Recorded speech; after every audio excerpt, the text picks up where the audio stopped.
Welcome to Saturday special. Hi myself doctor Shravya, MS ophthalmologist. ఈరోజు మనం మా హాస్పిటల్కి వచ్చిన ఒక పేషెంట్ స్టోరీ గురించి తెలుసుకుందాం. ఇక్కడ మీకు కనిపిస్తున్న పిక్చర్ తాతకు ఆపరేషన్ క్యాటరాక్ట్ సర్జరీ తర్వాత ఫస్ట్ డే పిక్చర్. సో అద్దం మంచిగా ఉంది, నల్లగుడ్డు కూడా ట్రాన్స్పరెంట్గా ఉంది, చూపు కూడా బాగుంది. అయితే ఇదే తాత 10 రోజుల తర్వాత వచ్చినప్పుడు మీకు కనిపిస్తున్న పిక్చర్లో ఉన్న విధంగా ఉంది. కన్ను ఎర్రగా అయింది. ఏమైంది తాత అని అడిగితే మనవరాలు ఆడుకుంటుండే చేయి తగిలిందమ్మా అన్నాడు. సో దీన్ని బట్టి ఏమర్థమవుతుంది? కంటి ఆపరేషన్ మంచిగా అయితే సరిపోదు. దాంతోపాటు ఆపరేషన్ తర్వాత తగిన జాగ్రత్తలు కూడా తీసుకోవడం చాలా ఇంపార్టెంట్. సో ఈరోజు మనం కంటి ఆపరేషన్ తర్వాత తీసుకోవాల్సిన బేసిక్ జాగ్రత్తలేంటో తెలుసుకుందాం.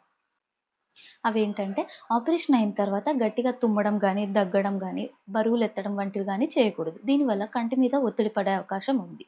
అలాగే నల్ల కళ్ళద్దాలు పెట్టుకోవాలి. దీని వలన దుమ్ము గానీ, వెలుతురు గానీ, దెబ్బ నుంచి గానీ కాపాడుకోవచ్చు.